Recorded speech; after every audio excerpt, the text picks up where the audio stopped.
This is Nerd Hat. This is Nerd Hat. This is Nerd Hat. Nerds. Nerds. Nerdly humans. Nerderinos. Assorted nerd persons. We are nerdy, nostalgic, just a bit naughty. This is Nerd Hat. This is Nerd Hat. Join Richard and Will. And unfortunately, at least as of this moment, we do not have our third wheel. She's not just a third wheel. She's our co-host. I thought I was the third wheel. Well, I guess in a sense that's true. In a romantic sense, yes, you are the third wheel in this triad. Our third, I don't know what, third host. There we go, third host. Laura is not here at the moment. She is working, but might pop in before the episode's over, so we'll see how that goes. If she does, the sound quality may change because we will probably move to a different microphone setup. Right now, we are actually using the original setup that we used, not the actual mics, but the same brand and the same style that we used the very first time that Will and I had a podcast date. 2 years ago. Has it only been 2 years? Feels like longer. Doesn't it feel longer? Yeah. 2 years and roughly 117 episodes ago. Almost, well, not quite. I had done a few before that on my own, so something like that. 2 years and like 105 episodes ago, we did. And you can still listen to it. It's called Introducing the Camel City Comic Geeks. We're not called that anymore. Yeah, well, I think we briefly considered, and honestly, I've never forgotten that, and I've always kept it in my mind, like in my back pocket. Like, you know, if we ever got to a point where we wanted to start an offshoot podcast or like just complete reboot, that name is still in my back pocket. You know, Camel City Comic Geeks. I feel like we could expand to more hosts under that name, or at least more guests. Yeah, maybe someday. Maybe we'll have like a podcasting network. Like Camel City Comic Geeks, maybe like you and Dan could do your own podcast, or Dan and a friend of his, and like I could be the producer, and we could put it under the Nerd Hat, the Nerd Hat Network. Who knows? Right now, we just need to do a good job with this podcast. So it feels weird. It hasn't been just you and me sitting on a couch in a minute. Just don't touch me this time. It isn't just Will and I. I'm actually holding my daughter, who is currently asleep. Y'all know she's always here, right? Oh, yeah. Yeah, since the very beginning, just about. The very first episode I recorded in a tree out behind where I was working at the time. Like, literally was sitting in a tree.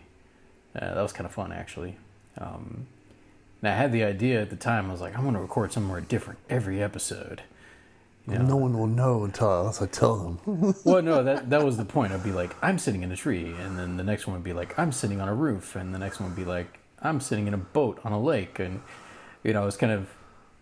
We've played a little bit with that here and there. You and I have gone on location a few different places. But it hasn't turned out to be quite as... No. And some of that is just... Like, it's not very convenient. Yeah, and then obviously if you have to do Zoom, then you can't really do that remotely, or at least not easily. And if you're a boat out in the middle of the lake, you don't necessarily have a power source. Yeah, you got to make sure your battery lasts, you know, and then... So yeah, we haven't gone remote too often, with the exception of when we do our So to tell you where my brain went, which we are just a bit naughty. I want to know where your brain went. I was gonna say what I was intending to say was like our post theater, but my brain inserted post coital, and I was like, that's not okay. No. Is that one of them fancy words for sex? Yeah, post. Oh, cool. Post coital. Okay. So yeah, coitus is, you know, the. Oh, okay. The fancy. The act of marriage, as Tim LaHaye would have called it. That's a deep reference for, well, maybe not so deep. You know who Tim LaHaye is, right? Do you know who Tim LaHaye is? Maybe. Is that Focus on the Family People? No. Then I don't remember, but I think he's some sort of Christian book author. Left Behind. So, oh, okay. Yeah. Although he wrote books before that. I'm sorry. This is our naughty moment. Yeah, well, I mean, I feel like it's reasonably appropriate, given that the topic we're covering today is definitely a bit naughty. Is it? At least one of the characters is a bit naughty, and that's for sure. Yes, he is. That's for sure. Well, Will, what are we covering today? Well, we're certainly not covering Tim LaHaye. Maybe put some clothes on, Tim. Sorry. I get to joke about my religion. But anyway, we're talking about Beetlejuice, not the sequel, but the original. Richard has not seen this until recently. Yes, this is one of those where I knew of it from the time it came out, pretty much. So it's just this is a cultural zeitgeist. I knew of it. I remember seeing little bits and pieces of the very weird cartoon series that was on for a couple of years in the late 80s, early 90s. So I knew of it and have known of it, obviously, for years, and just never got around to watching it until literally a few days ago. And I don't really want to get deep into this because this is not why we're here, but I've always found it interesting that Richard, who's not now a Christian, grew up in a very strict Christian household, but me, who is a Christian, didn't grow up in a Christian household at all. Mm-hmm. So I was like exposed to everything. And he wasn't. It's like some of these Christian households, people I knew in Bible college would tell me I wasn't allowed to watch Spider-Man and His Amazing Friends because it was witchcraft. Yeah, Smurfs. My parents were not that strict. But DuckTales was okay, which DuckTales definitely had sorcery in it. You know, they're talking ducks. yeah. DuckTales, like it had that witch. What's her name? I can't think of her name right now. Oh yeah, Esmeralda or something. That sounds right. Maybe Esmeralda. Something like that. Anyway, I must have his lucky dime. But yeah, DuckTales had a little bit of, but it wasn't every episode. So yeah. Yeah. No, I'm sorry. I'm just making fun of how strict some parents are. Oh, that's man. all. Speaking of DuckTales, they mean well. We have not covered DuckTales yet. We'll do that. We've covered The Simpsons, covered Batman the Animated Series several times, and of course the more recent Batman Cape Crusader. But yeah, we have not covered DuckTales or Darkwing Duck. Yes. I feel like we need to have like a Disney 80s Disney animation episode or something like classic 80s starter pack. Yeah, talk about 90s. Tailspin, Chippendale Rescue Rangers, DuckTales. Ah ooh ah ooh ah ooh.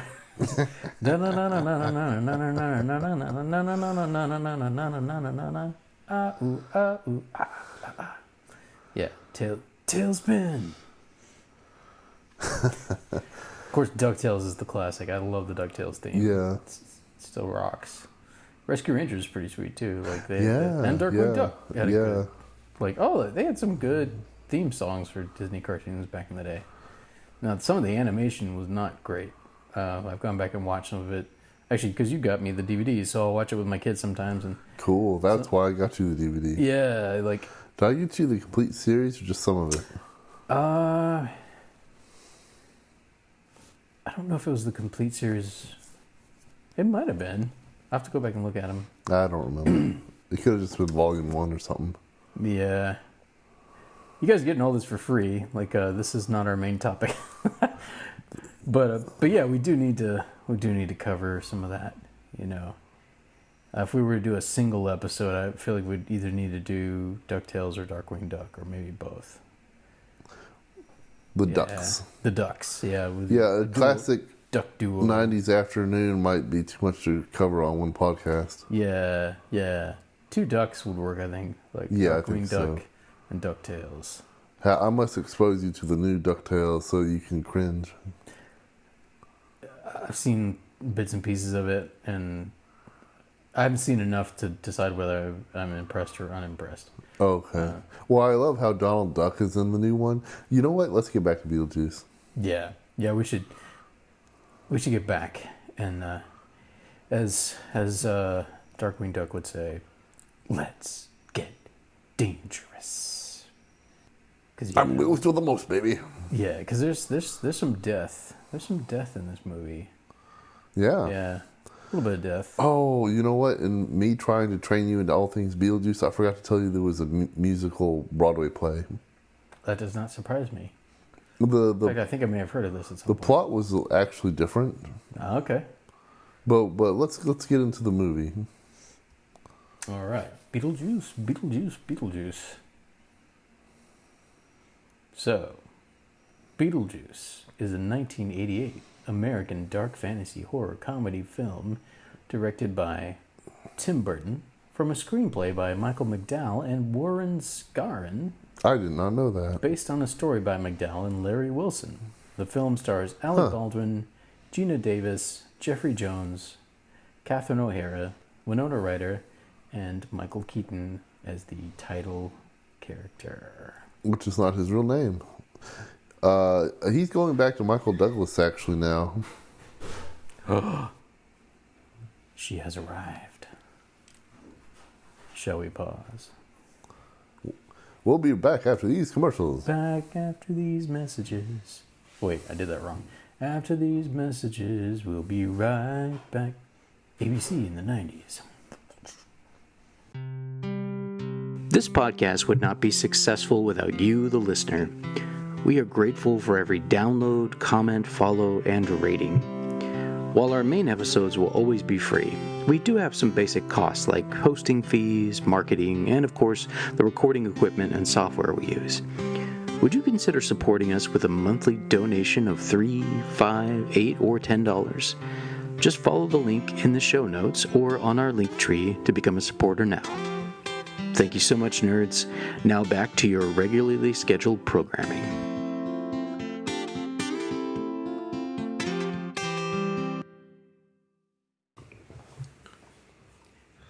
And we're back. We're back. And I'm here. Ha ha ha ha. Yes, she has arrived. The third wheel. What? You missed that conversation. Yeah, you missed our conversation earlier. I don't like that, man. It's like we were talking about the fact that you weren't here, and I was trying to think of what to call you. I was like, the third wheel. Wait, no, that doesn't work. Or maybe it and Will's like, I'm the third wheel. I'm sorry, Laura. I touched Richard again. again. Sorry, we're mildly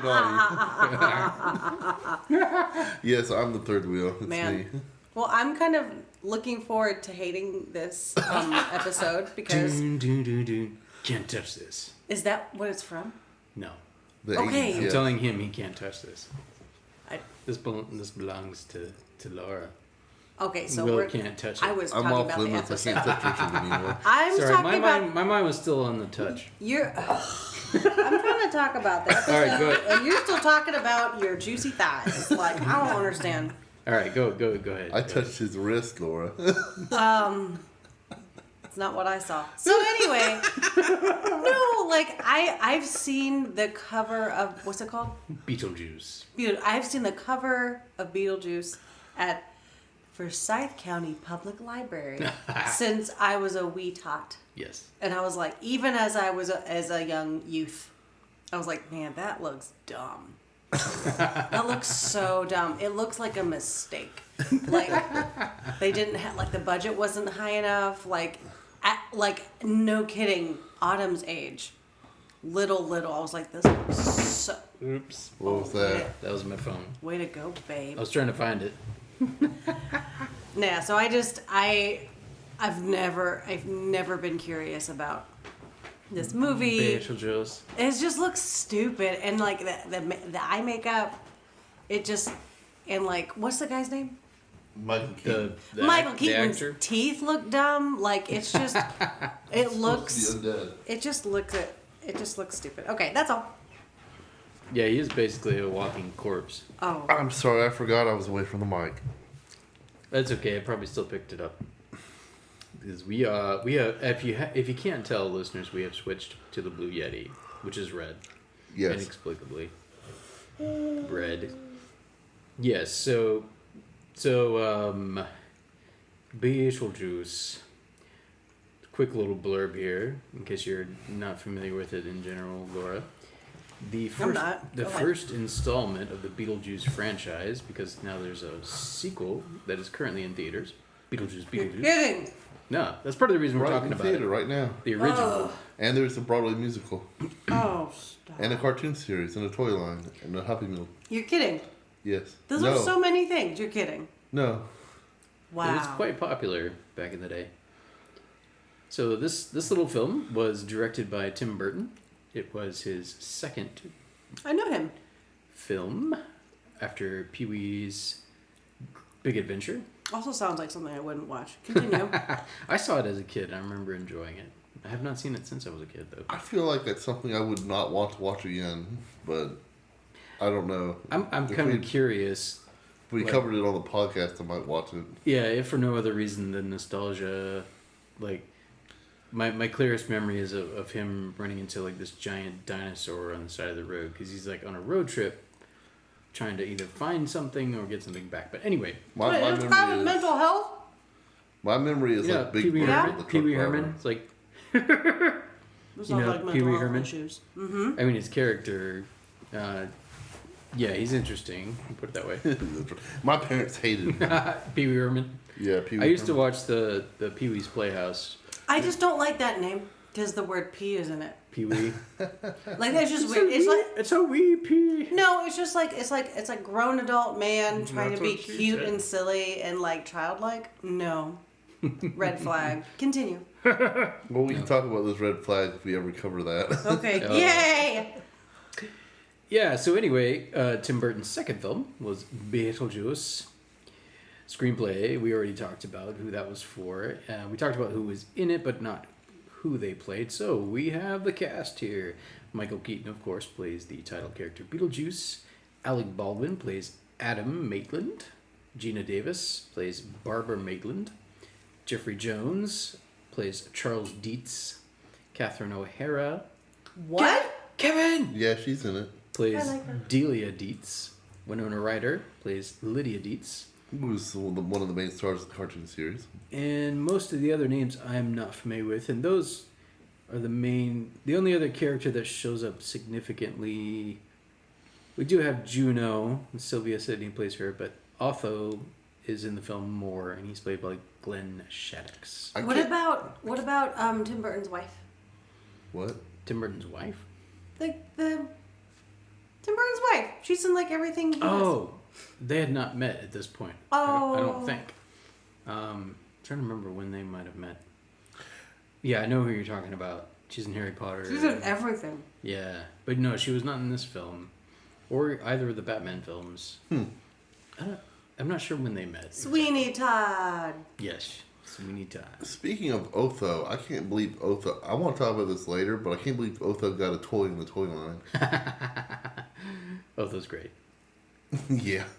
Yeah, but I think Otho might be my favorite character. Actually. Wait, what is this about? All right, Will, this is your You bailiwick. get 30 seconds. What's Go it ahead. about? That's not true. well, boys and girls, No. it's about. Okay. Bye, Come guys. on down. We got tires to sell.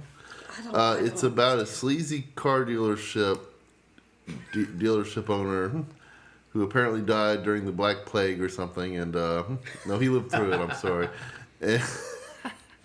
Okay, Beetlejuice is like some sort of game show host or used car dealership owner or something like that who is an undead zombie with profound supernatural powers.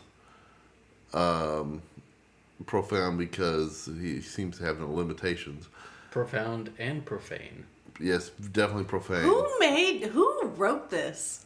Someone who thinks that a sexist dirtbag is funny. Oh my goodness.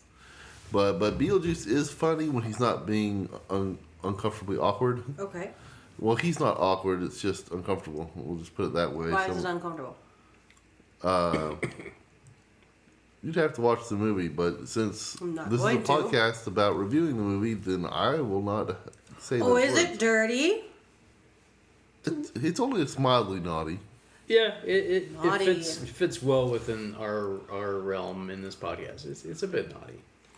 Naughty or like It's like PG-13 naughty. So, like, he has the hots for Mrs. Maitland, but then later in the film, just inexplicably, the plot changes slightly to where he wants to get with this, like, 17-year-old girl, even though he's, like, centuries old. Predatory! Will, can you explain the hots for me? Well, he wants No, to. no, no, no. I'm sorry, I want Will to explain the hots because I've never heard the hots come out of Will's face. What do you mean, Will? Mansplain it, Will. I know what it is. I just want you to explain it. Okay.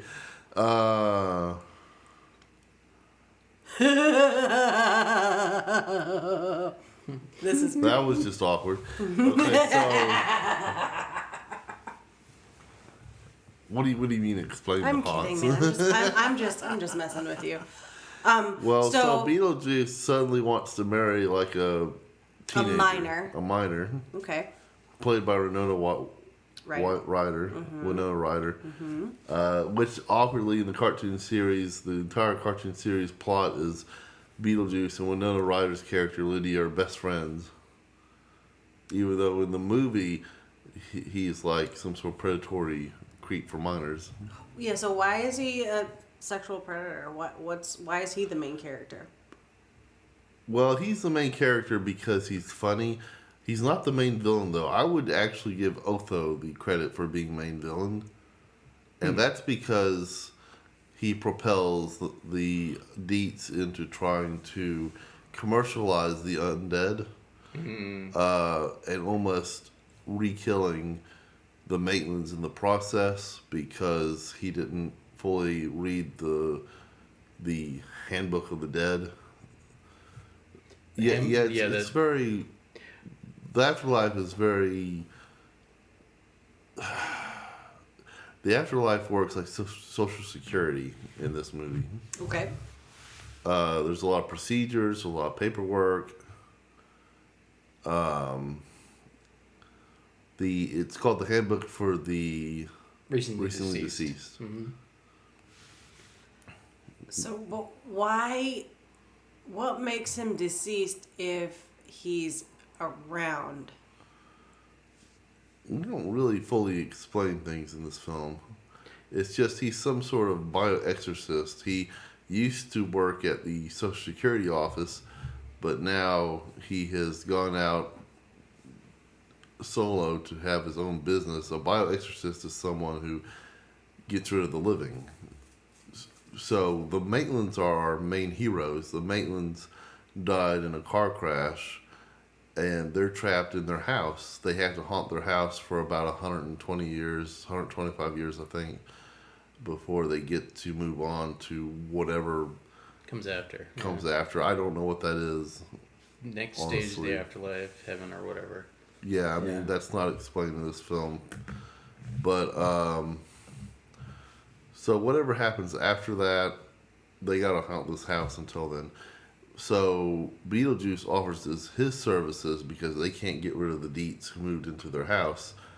Beetlejuice is kind of like the priest from The Exorcist, except backwards. Oh. He's a sleazeball, yes. Explain sleazeball, Will. I think we covered that earlier. Like, I just don't understand how he's sleazy. How he's present. How is he present? Okay, so how does he... So, the...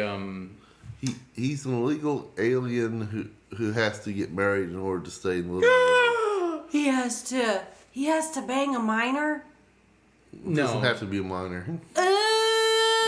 Lydia possesses the ability to see and speak to ghosts in the film. She's the special connection. Yeah, she's the only... Special connection, is that what they're calling it? She's the only living human in the house that can see Beetlejuice without some special spell or incantation being... Right. You know, I get she it. can just see him. It. She can also see the ghosts. She's sensitive, for however that works, to the paranormal. And so that has something to do with it. It's not just like, oh, a hot young girl. It's like she also... There's something different about her as opposed to like her mom. Her mom would be the only other option in that house in terms of human females. Catherine O'Hara, right? Yeah, Catherine O'Hara. O'Hara. Mrs. Dietz. This movie got so much worse than I anticipated. Well, maybe we're not explaining it correctly. You just told me that yeah, I'm an telling you all the exorcist no-nos. from the opposite side A bio-exorcist. is sexually attracted to a minor, and if they bang, he'll be free. No, they just have to get married. They don't have to have sex. Who's performing the ceremony? A Jesus? ghost. Like a What? undead little zombie man. Okay. Yeah, a little undead zombie. But man. that's still illegal. Was that supposed to be funny? The well, marriage? that's the climax of the film. They have No. to stop the wedding. All right, we're jumping around too much. We are jumping around Oh, too don't much. give away Alright. the end. I'll be upset. We should rewind back a little bit to the Maitlands. Yeah, they are our main The characters. Maitlands who need to be freed from the haunted house Yeah, that so- they're haunting. So the Maitlands are a young couple. They're around age 30 or so. Haven't had kids yet, but they've been married for a little bit. And they have, not too long, I think, before this takes place, they had purchased this house. It's in the middle of, I don't know if we ever learned what state, Winter what state River, it's supposed to be. Connecticut. Connecticut, okay. It's like this little valley. It's a beautiful little rural mountain valley in Connecticut. And they bought this house kind of up on a hill.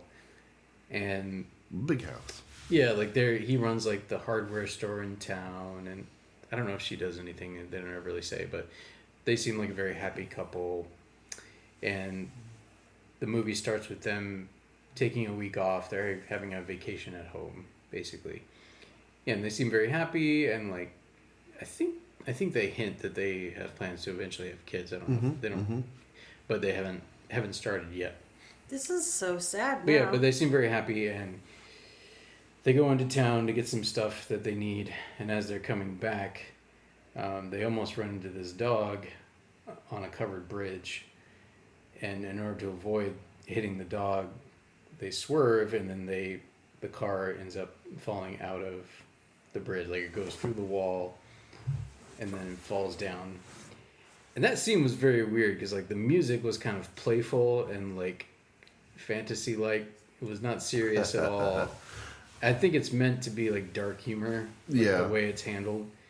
Like, but their car falls into a river, which isn't very deep, but it falls like hood first. I'm guessing it falls enough to like knock them out and they drown, but you don't actually see it happen. It's so sad. But later you see them walking to their house and they're all wet, soaking wet. And it doesn't take them very long to figure out that they're dead. Yeah. Like they figure out fairly quickly that they're dead, and they also realize very quickly, like when one of them, I think it's her that tries first, Mrs. Maitland tries first, Barbara, to leave the house. They find out if they try to leave the house, they get No, I think get stuck in this like weird like afterlife. What's the husband's name? Adam? Adam, yeah. It's actually Adam, Is Adam that leaves goes the first? house. Oh, that's right. He Yeah, lived Barbara's first. inside. Barbara's the one who finds out she doesn't have a reflection anymore. Yeah, well, I guess neither one of them do, since they're ghosts now. Right. But they find out that they're basically stuck in the house, like, and they have this is the only safe place for them. So initially that's not too bad, but then another couple buys the house and moves in, and the Leaves husband the and beach. wife are kind of, especially the wife, like they're not very nice people initially, like. So the Maitlands proceed to attempt to scare them, they try to haunt them and try to get them to leave, and they're not very good at it. And I want to back up just for a second and say this won't make any sense to what Richard's saying because Richard's being very cohesive. Yeah, But- I'm kind of following the plot, I guess. But when they go outside the house, they're on the planet Saturn and there are these giant worms. Oh, it's Saturn? I didn't Yeah, catch planet that part. Saturn. Okay. They're transported to Saturn, and there's these giant Saturn worms that have mouths inside of mouths, like the alien from Sigourney Weaver's film, but they're made out of claymation. Oh, And, like Dune. Yeah, like Yeah, a creepy it's like Tim if Burton Dune. The xenomorph and the dune sandworm had a baby. Yeah, It'd be and this is inexplainable, They never explained why sandworms. They never explained why Saturn. It's just there. It's just there, and I think Richard skipped over that because it's just so bizarre. Okay. Well, that's Tim Burton. Anyway, getting back to Richard. The Deets move in. They're not very I nice. appreciate that you're like, yep, we need to say this. Yeah, well, I didn't actually realize that. I didn't catch that, so because I was wondering exactly. I have more where history it of was. Beetlejuice. Oh yeah, like he's watched this so many times. Like, No. do you It's know one of how my many favorites. times? I own You're it. kidding. Watch it every Halloween. Wow. Okay. I Does wish- Mandy watch it with you? Yes, she loves it. She wants to see the I sequel. don't understand. I don't understand. It's One time there was a crossover with the Ghostbusters. in the cartoon. Ugh. Or, No, it was an amusement park. that's right. You told me. I don't remember. I don't know why I mentioned that. Never mind. I would just want to see your reaction, I guess. I'm just upset. Also, like hearing this from like, and then this happened, and then this happened. I'm like, if this was a serious movie, this would be very sad. Yeah. It'd be so sad. So Yeah, it's definitely a dark comedy. Like it's I a can't. dark I comedy. don't understand the comedy part. I don't get. I am not amused. I'm sad. Will. So where are the funny parts? What makes it funny? Well, the dog is the one that ends up killing them because the dog's on a board. Killing who? The Maitlands. Who are the The Maitlands dog- again? The people who moved into the haunted house. No, the people who No, died. The people who bought the original, well, the people who died, yeah. And yeah. that's why I That, will. that's part of the dark humor. The dog's standing on a 2x4, and the couple just looks back at the dog, and the dog's just like whatever, and hops off the 2x4, and that's when the car plummets into the river. I will always hit an animal with my car if it always. And If I it's love between animals. you and the animal. I mean, most of the time I'm No, she driving just with means the kids. she sees an animal, she's just gonna swerve. Animal. I found one. No, but like. We're eating tonight. But no, if I'm on the highway and I'm like, no, well, I think we need to speed up. If we're gonna hit the deer, let's do it real good because he Deers needs to are flip big. over the car. He needs to flip over the car so that everyone is safe inside the car. I've thought Okay. about this. Keep going. Speed up. Except if it's a beaver. If it's a beaver, you'll die. What? Beavers are so their hide is so thick, and they're just one big blob of rock and muscle. So don't hit a beaver. Everyone out there, don't hit a beaver with your car. It's not worth it. So Don't do the it. deer won't total your car, but the beaver will? The beaver will total the vehicle. Yeah. Yes. Also, don't run into a wombat either, especially not. No. Well, I don't live It's in butt. Australia, It's so butt. that won't Yeah, be. that's what I was gonna say. Like, don't run into a wombat's Beavers will butt. total it. Apparently, it's made of hard cartilage, and it's a protective mechanism. Like, Against car tires? if they're getting chased by a predator, they'll run into their hole and they'll plug it with their butt, and the predator cannot. Like, the butt is so hard, like it's made of hard cartilage that the predator can't really bite it. And then if the predator's head gets into the hole, like the wombat will literally like crush the predator's skull by like twerking it to death. Heck!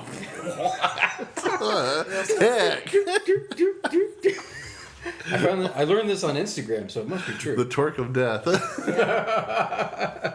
I thought it was so hilarious. Okay, So- let's get back to Beetlejuice. The Maylands. Okay. Yeah, so the Maitlands die, thinking and of it is Beetlejuice like the way twerking the way it's handled. It's like it is actually a little funny, like the way it's handled, the way it's done. It's like the tonality was like just the right tone. You're like, wait, this shouldn't be funny, but it's kind of funny. Huh. Okay. So the movie hits that tone reasonably well throughout.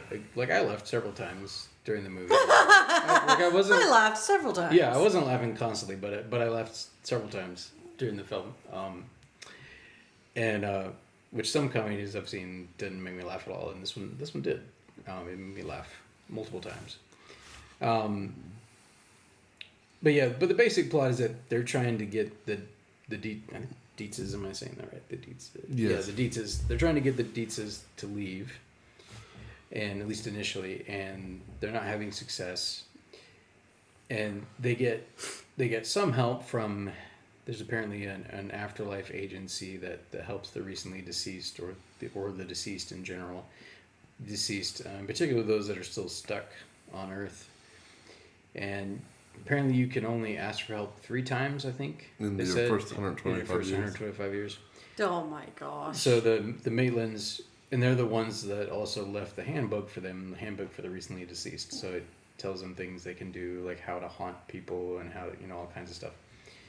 So they managed to get some help from the agency, and apparently Beetlejuice used to work for this agency, but then decided to go out on his own and try to freelance. Why is his name Beetlejuice? I think he's just named after. There's literally a star called Beetlejuice. I know, but like, why is he called Beetlejuice? Because he likes to eat bugs. I want to know. I don't know. He does eat bugs. Yeah, He eats a lot of bugs. Maybe that's why Beetlejuice. But yeah, I don't know.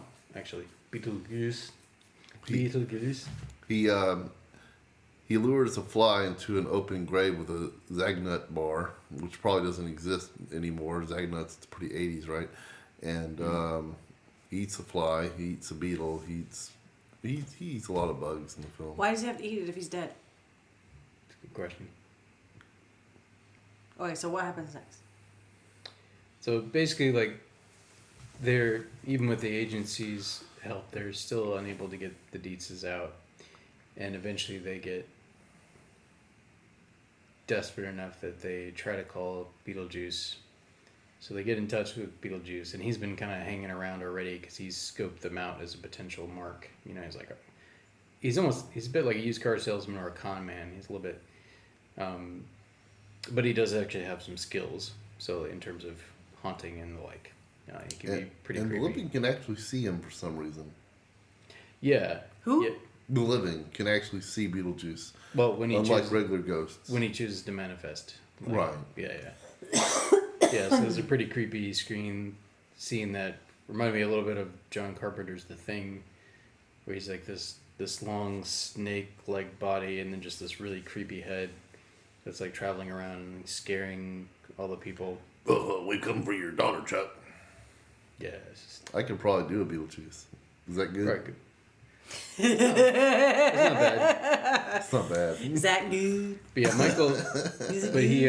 But eventually they start to turn to him, and then they get in trouble. Like the ghosts get in trouble, and then With who? Like they. With Juno, their caseworker. Well, no. What? It's when they do the seance, and they. Right. Otho does the seance. Otho. Later, he's trying to control them and trying to make them manifest. But this is like killing them. And they might end up going to this place where lost souls go to. Yeah. And they'll be stuck there for at least 125 years, potentially. So they won't be... Death for the dead. Yeah. So this is why I consider Otho the fat interior designer / paranormal investigator character to be the true villain of the film. Beetlejuice is more of just some sort of chaotic neutral, in my opinion. Yeah, and then Lydia, who can see Beetlejuice and has, I guess, seen him already, she sees what's happening to the Maitlands. Yeah, they're turning into crusty zombies and falling apart. Yeah, and she's like, they're gonna permanently die, so to speak. They're gonna die again. So she comes to Beetlejuice and asks for his help, and he's like, well, I can help you, but I want to get out of here, so I gotta get married to do that. So he barters with her. He's like, hey, if you marry me, then I'll help the Maitlands. Crime. Dun, dun. He said something about... I think for him, he just needs the ceremony to happen, and then that supposedly frees him. To stay in the living world, I think. I guess. That wasn't entirely clear to me. He said he was like an illegal immigrant. Illegal alien is what he said. Yeah. So if you get married to a citizen, then you get citizenship. So this is the first time that dawned on me watching it this time, because this time I was actually paying more attention since we were going to review the thing. So apparently if he gets married, he gets to stay in the living world. I don't know. Yeah, I wasn't entirely clear. I also wasn't entirely clear, is he a ghost or is he a demon? Like, is that ever made clear? Like, Well, he's definitely not a regular ghost. He's definitely something else. So he's learned he's learned how to use his ghostly powers. I guess. Yeah, he can be seen. Are we still talking about Beetlejuice? Yeah, Beetlejuice. The character. Mm-hmm. Okay. Yeah, he can shapeshift, transform, not only himself but his surroundings. He can make other ghosts or people transport them or teleport them, shrink them, put a zipper on their mouths. Yeah, he's got quite a bit of power, and I guess that's part of what made me wonder is like, is he supposed to be a demon? Is he like, or something like that, or like maybe something in between? So I don't know if that's ever completely clear, but he manifests. He looks like a man I know. who's been rotting for a little bit in a casket. So. Yes, I know. I've seen the cover since I was a youth. Yes, So, me too. He's trying to coerce the minor into marriage for his green card. Yes. So, what Yes. happens after that? What does she say? She agrees. She goes along with the terms only because she's afraid for what's going to happen to the Maitlands, and she doesn't have any other options to help them. So she agrees to his terms. And that's how it happens, everyone in the real world. That's how it happens. So yeah, so he's definitely chaotic and doesn't have that many scruples, if any. You know, so he's definitely not. Hey, a babe, hero. it's not my rules. As a matter of fact, I don't think I have any rules. Yeah, he's not a hero in any sense No. of the word, nor is he meant to be. He's not meant to be seen as a good character. He's more of an agent of chaos, who's self-interested for the most part. Like he'll only help people if it helps himself for the most part. Like So he's a narcissist and a sexual predator. Let's keep going. Let's keep going. Don't forget about the whorehouse, Richard. What? well, Juno, the caseworker for the Maitlands, like the afterlife caseworker, who apparently Beetlejuice used to be her apprentice, and then he ditched her and tried to go freelance. No. Tell me what you mean by freelance, Richard. Like he's trying to be a bioexorcist, so he's offering to scare away people from the home of ghosts, like so that they can have it to themselves. Basically, that's what he offers to do, and in exchange for what? some kind of payment, something. It's not very clear what he was going to get from the Maitlands, to be honest. Yeah, it's not. It's like what would that have gained him? Because does they have money in the afterlife? Like, I think it's because he gets a human minor out of it. well, no, like Maybe he was going to take her for the house. Initially, he was interested before the family even moved in. Like Interested in. he just saw that the Maitlands had died. He's like, oh, potential customers. Oh, And, okay. like that was before anybody else even moved in. So Such a weird story. it's very Fuck. Yeah, the currency of the afterlife is not explained. Nor is it explained where you would spend such currency. yeah. I don't know. Maybe Maybe. there's if there's a Maybe he was Like- going to con them out of their house and help the house instead. oh, that's possible. Yeah, like stay there himself. Yes, it's never made clear. I wonder if they explore that in the sequel, perhaps. I heard there are a lot of plots and subplots in the sequel. We'll have to, if we see it, we'll hope so. We'll hope so. Guess we'll find out. You know, there was originally going to be a sequel after this called Beetlejuice Goes to Hawaii, but it got canceled. It was supposed to be an immediate sequel. I think they actually wrote a script. They got as far as a script. Man, I want to read that script, man. It's I available. got it. It's It available is? online, I think. Really? Oh, yeah. I believe so. Wow, I got that's what I'm going to do next. So shout out to the podcast What Went Wrong, because they did an episode on Beetlejuice, and I think I know like the guy who the male host of that podcast, he is a director and like he knows where to find scripts. Like if you want to find like older Cool. scripts and stuff, like So- he found all the different iterations of the Super Mario Brothers scripts My God. online. Black market. Anyway, they I've learned a good bit about like the backstory behind the film from listening to their podcast. Where were we? Who knows? Okay, so he's like, hey, little girl, let's get married. And she's like, all right, because I feel coerced and don't have anything else to do with my life. Where are her parents? They're there. They're there. They're participating scared to death. they're participating in the seance. Okay, so Although it's getting more intense than they thought it would be. I'm sorry, you're right. They get scared to death after Beetlejuice is unleashed. Yeah, her parents, they just want to make money off of having ghosts in their house. They're seeing dollar signs. oh, okay. The dad especially. The Maitlands can't scare them. The only thing the Maitlands can do is force them to sing and do the calypso.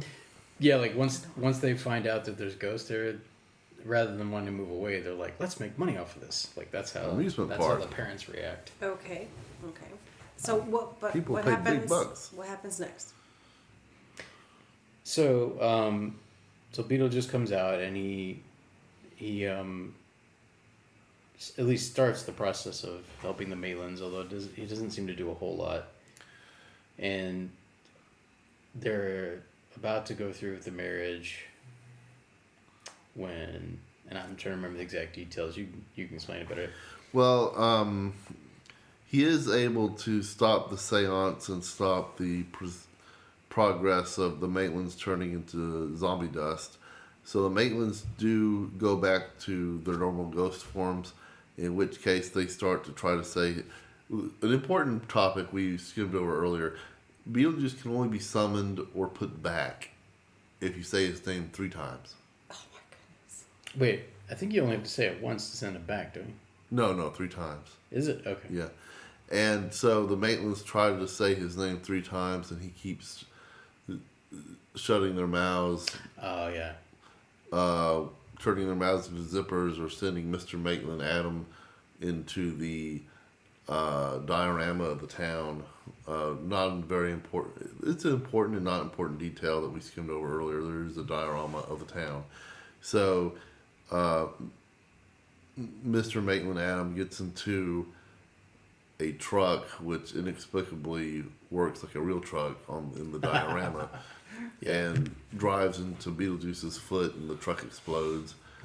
And so basically it's just this race against time to stop Beetlejuice before the undead zombie priest or pastor, whatever he is. Something of the peace, Mr. the Peace. Justice of the Peace. Yeah, or something like that.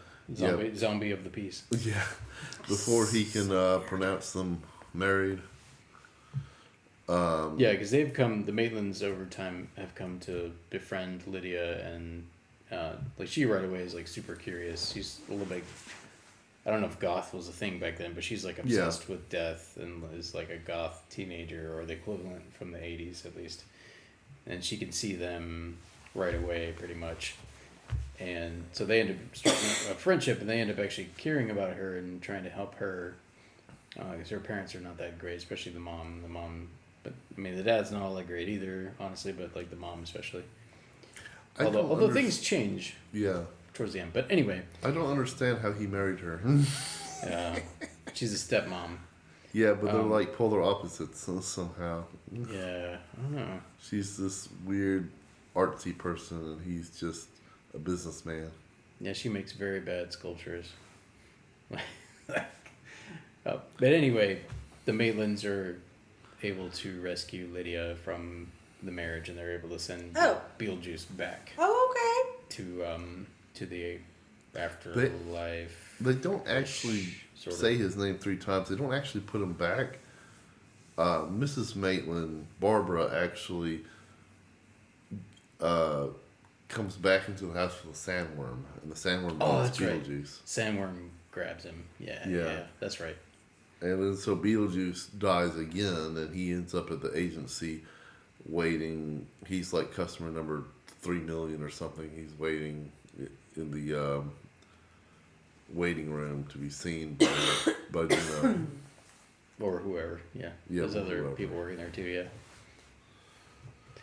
Yeah, so they defeat Beetlejuice in his plot to, I guess, live in the real world or something again, or whatever the case. And then happy ending, like they become friends with the Dietzes, So now they're like happily coexisting, and they're like helping Lydia with her homework and stuff like that. And like So she's like 15 or 16, so she's like sophomore, junior. Yeah. She's going to this all-girls high school. school in I'm sorry. At the beginning of this town. whole podcast, you were like, "She's 17." Now she's younger. I don't This know how. I makes think it she's worse. the actress. Actually, I'm not sure how old the character is supposed to be, but she's in high school. She's in high school. I know Winona Ryder was 15 when they filmed. Okay, correction, 15. So, My bad. But I don't know if the character is supposed to be exactly the same age, but somewhere around there, 15 to 17 range. Still in high school, basically. My takeaway was that she was just underage. That's why I said 17. Yeah, it's somewhere around there. I don't know if they ever say specifically, but I mean, obviously she's in high school, so Yeah. somewhere in that range. Probably about around the same age as the actress. I'm assuming. Sorry, I don't know why I'm coughing. God. Yeah, and then Story of my life. Okay. but anyway, but it has a happy ending, and like the ghosts, they're able to continue living in their house, and they have developed a friendship with the Dietzes, and obviously with Lydia especially. And I think at the end of the film, the Dietz parents can actually see them now, maybe as a side effect of the seance or because now they believe in ghosts or something. I think so, yeah, something like that. Yeah. Or at the very least, they can hear them. So But I want to talk for a second about the cartoon series and the toy line. Do it. The toy line was, you would think the toy line would be based after the kids' cartoon series, which is... There's a children's cartoon series? Yes, which in and of Why? itself is bizarre. that's what I wonder. It's very weird. What on Yeah, earth? instead of... Beetlejuice is still a creep, but he's a dumbed down, child-friendly creep now. Oh, Ish. child friendly. Ish. Is that what they're calling it now? Child friendly? Ish. Is it? And I guess. It's like the Y7 version of creepy Beetlejuice. Yeah. Alright. And instead of trying to marry Lydia so he can be released into the real world, instead they're best friends now. And Lydia will just call on Beetlejuice when she wants to go to the afterlife or if she needs Beetlejuice's help with something. Or Beetlejuice will just listen in and be like, I know what to do. I'll solve all Lydia's problems. Okay. Yeah, we watched a tiny bit of one of the Oh, episodes. that's what you were watching. It was really bad. Yeah, it holds Animation up was terrible. about as good as Ninja Turtles, if not worse. No, it was worse. The animation quality was quite bad. What year is that? 89, I think is when. Oh. The movie came out in 88, so it was like the year after they started Yeah, probably. doing the animated series. Like, the movie was successful enough that they were like, hey, let's... And they were making everything into a cartoon. Making. Yeah, back then That was they like were. the late 80s, Like- early 90s was like a cartoon renaissance. Yeah, Jim Carrey's Dumb and Dumber got a cartoon. Did it? In the Yeah. 90s? In the 90s? Yeah, it did. Oh my god. Yeah. Somehow it does not surprise me. Yeah, so everything was getting a cartoon back then. If you have Beavis and Butthead and Ren and Stimpy, why not Dumb and Dumber? Yeah, exactly. So, oh man, I just remembered something. I should have talked about this a long time ago. My introduction to Beetlejuice as a child was that I was a child, and and that I just was always pulled towards the creepy and unusual paranormal stuff as a kid. I loved Ghostbusters at the age of 4. So I don't know if I got introduced to the movie or the cartoon first, but what I do remember is that in the movie they draw a door on a wall with chalk to enter the afterlife. A detail we skipped over because it wasn't important earlier. So after I saw this movie, I got some crayons and drew a door on my bedroom wall. Upset my parents. Oh, that's kind of sweet and creepy. He wanted to get to the was it the I don't know if they ever say what their name is, like the Afterlife Agency or whatever it I is. don't think they do. Yeah. But jumping, I just wanted to share that childhood memory. that is sweet. But jumping back to the toy line and the cartoon series, yeah, the cartoon series is not great. As a kid, it was good, but today it does not hold up. Yeah. And the toy line, bizarrely, it's not based on the cartoon at all.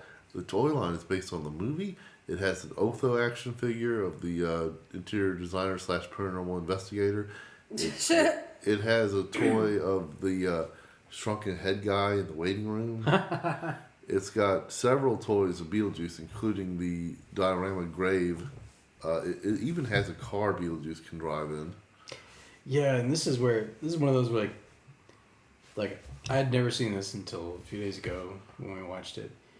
But it's one of those where you just hear about it and you kind of like you saw it in the library all the time growing up. Like Yep. I just remember knowing that the movie was around, and then I remember seeing bits and pieces or advertisements for the cartoon on TV. I don't remember if I ever saw the toys, but I probably did at some point because we went to Toys R Us often enough. Like I probably ran across them at some point, looking for Jurassic Park toys or something. Oh yeah, probably. Of course, they might not have been around by that point. No, I don't think so. Might have phased out. Mostly the late 80s. Teenage Mutant Ninja Turtles probably. Like I definitely had a few of those toys. Like love that stuff. But yeah, I remember even as a kid thinking like this is weird and kind of creepy, and that was just the cartoon. I loved it. I ate it up. No, thank you. Nope. So the Ghostbusters did a crossover with Beetlejuice at Universal Studios. That's what it needed. That's what it needed. Yeah, a bunch of actors playing random new characters that don't matter. Ghostbusters with proton packs that looked nothing like the movies. And they would arrive in the Ecto-1 looking for Beetlejuice, and Beetlejuice would make them sing and dance, do the Calypso. I wish they'd, since Sony owns both of them, I wish we had actually had a real crossover. That would have been funny. Speaking of the Calypso, like the song was by Harry Belafonte, and apparently one of the reasons it made it into the film was that Catherine O'Hara suggested it. Combination of her suggesting it and then also it being really cheap. Oh, okay. Like the royalties were fairly low, at least the introduction, however much you had to pay up front. So they ended up using several Harry Belafonte songs in the movie, and then it got put on the soundtrack. And apparently, because the soundtrack was very popular, Harry Belafonte ended up making a lot of money off of it. So it was like, nice. So it's smart. You charge less up front, get more in the back. But that's part of the reason they made it in the movie. Like Catherine O'Hara suggested it, but also they couldn't afford some of the other songs that they wanted. Yeah, this licensing fee or however that works. I wonder what they wanted. I forget. It's talked about on the What Went Wrong episode, which you should listen to it. I think you'd enjoy it. Cool. But yeah, the podcast is called What Went Wrong, and then they did an episode on Beetlejuice. Cool. But yeah, they really they dig far deep. They dig deep into the backstories and stuff. Anyway, we should probably wrap this up. Coming up on an hour, which is what we try to stay under for our podcast. That's right. Honorable mention, there is a musical Broadway, Beetlejuice. And a sequel now in theaters, which you probably have heard of. It's got Jenna Ortega in it. It's Yep. like the hot actress of the moment. Is she now? Yeah, she's getting pretty popular. Her big breakout was playing Wednesday in the new... Oh. Well, it's called Wednesday, but it's on... I haven't seen it yet. It's on Netflix. I don't have Netflix anymore. Yeah, me neither. So, wrapping up.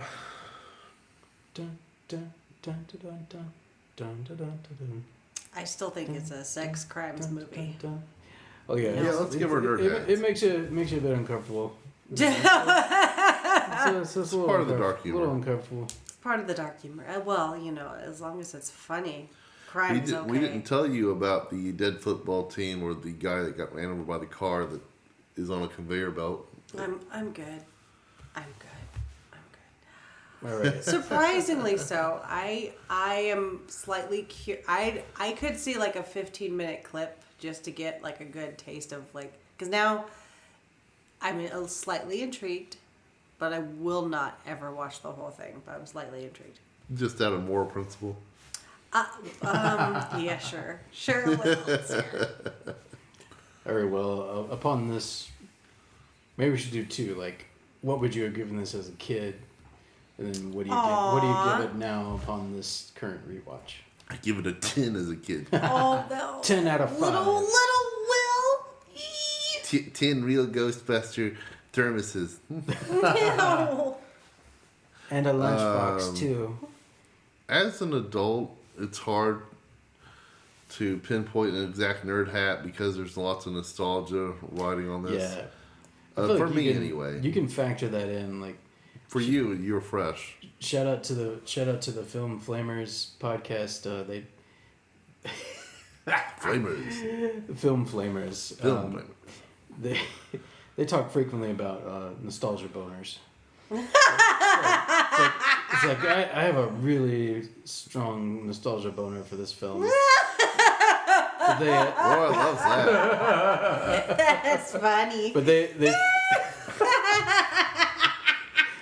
factor that into their ratings, so they will rate things a little higher if they just really have a nostalgic love for it. Okay. So I feel like I think it's fair for you to factor that into your current rating as well. Well, I think that's what I'm going to do. If I had just watched Beetlejuice for the first time a few days ago, I don't know what I would have given it. But right now, I'm trying to do some damage control. So I am not going to give it a 5, but I will give it a 4 because... But does it deserve a 4? I don't know. I don't know because there's lots of nostalgia driving that nerd hat. What's your opinion? So, I feel like part of me feels like I need to really reevaluate how I read things in general on our podcast. But as far as our standards for this season go, we kind of kicked it off with like 3.25 for, which is probably too high, honestly, for Aquaman. Guys, what? Probably. You did that high for Aquaman? Yeah, it was too high for Aquaman. Yeah, it was. Let's go back. That was my right out of the theater rating, I think, at the time. But kind of comparing it to Aquaman, I enjoyed it more than I enjoyed Aquaman. Yes. So I'm inclined to say 3.5. Okay. So it's definitely not a 4 for me. It has some of the special effects, like, they hold up in the sense of nostalgia. It's like, Yeah. you know, and they were well done for the time, but they don't hold up in a more general sense because they were claymation for the most part. Yeah. There's something charming about it on the one hand, but yeah, it doesn't necessarily hold up. And then it there's it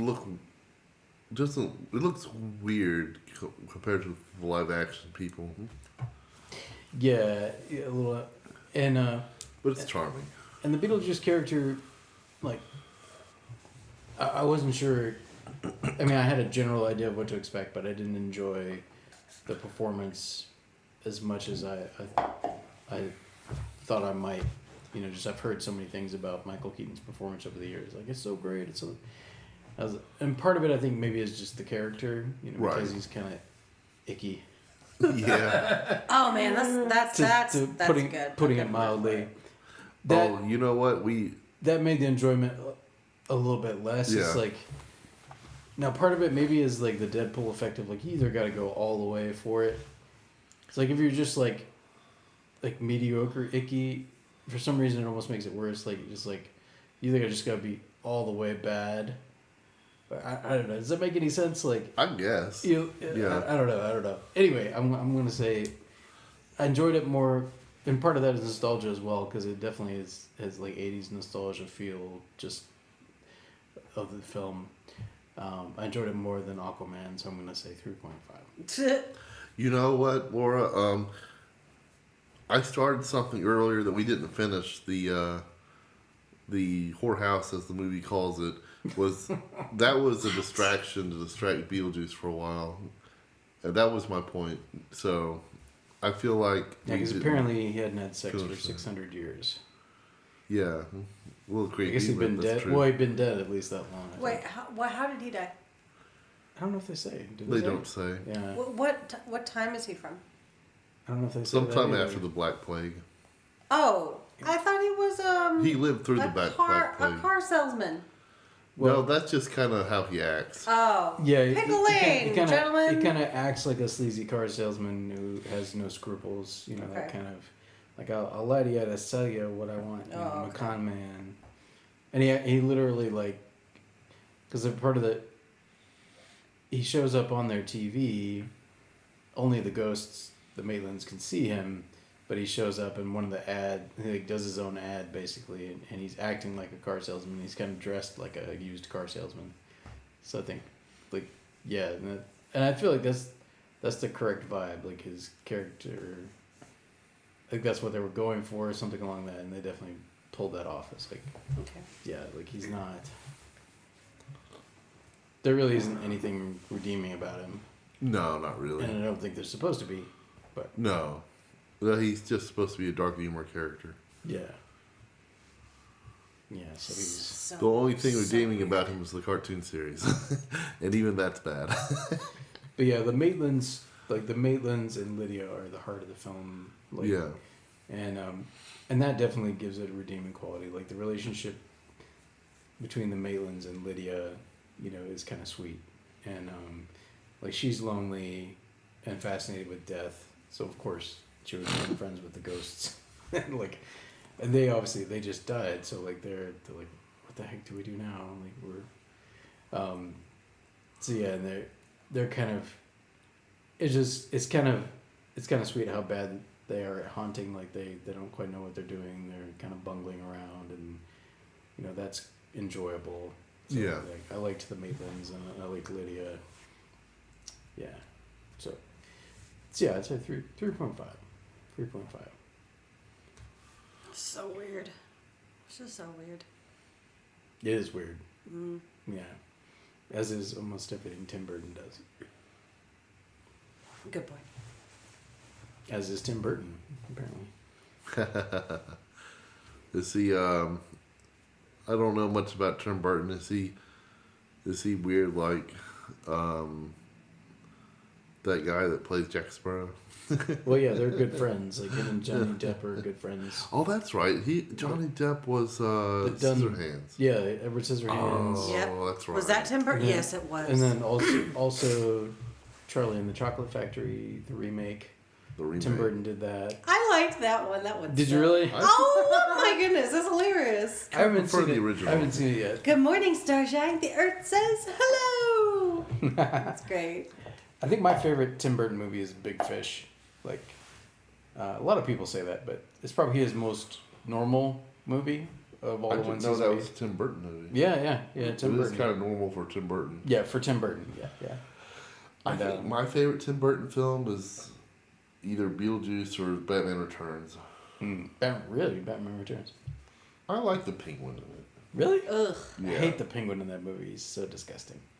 Like, he's like worse than Beetlejuice in my mind. Is he like the big creepy It's just like? It's Danny very DeVito atmospheric, in though. his He grossest reminds me role. of like a really creepy deacon. Like sleazy Danny DeVito, dirty, Yeah. grimy. Yeah. But I think I got spoiled on Batman the Animated Series Penguin. 'Cause he's like very refined. yeah. Well, he should. The character Anyway. should be refined, to be honest. Yeah, we're rambling. We should finish up. We are finishing up. So, nerds, thanks for joining us. Until next time, Sayonara. live long and prosper. I don't have anything else. See ya. Nerds, Richard here. Thank you so much for listening to this week's episode. While you wait for the next one, I would like to invite you to connect with us online. There are several ways you can do that. You can follow us on Instagram at nerdhatpod, find and like us on Facebook at nerdhat, subscribe to our YouTube channel, Nerdhat Entertainment, and of course you can follow us on all the major podcasting platforms including Spotify, Apple Podcast, and Amazon Music. Join us next time as we talk about more nerdy shit. Live long and prosper, nerds.